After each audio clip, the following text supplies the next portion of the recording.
আমাদের মধ্যে আমরা সদর 3 আসনে সারা জীবন করতে গেলাম, এটা আমাদের কিরকম প্রতিহত করার জন্য আজকের যে মানববন্ধন কর্মসূচি ঘোষণা করা হয়েছে। আজকে স্বাধীনতার পর থেকে আমাদের রংপুর সদর 3 আসনে আজকে আমাদেরকে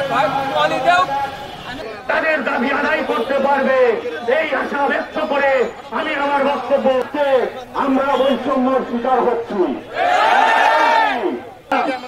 হিসাবে আমরা দিতে আসছি, কিন্তু আমাদেরকে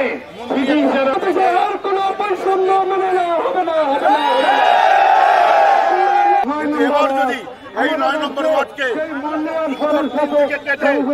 যদি 8 নম্বরে এই সিদ্ধান্তকে অতি দ্রুত পরিবর্তন করানো হয়, ইসলামী আন্দোলন বাংলাদেশ রংপুর সদর 3 আসনের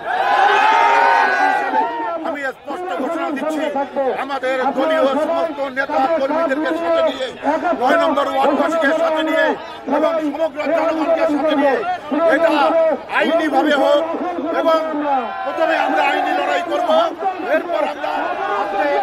ইনারা জেলা প্রশাসনকে তারা স্মারকলিপি দিচ্ছে, নির্বাচন কমিশনে স্মারকলিপি দেওয়ার মধ্যে আমাদের অবস্থান আমরা জানিয়ে দেবো। তারপরেও যদি পদক্ষেপ নেওয়া না হয়, প্রয়োজন হলে এই রংপুরকে অচল করে দেওয়া হবে ইনশাআল্লাহ।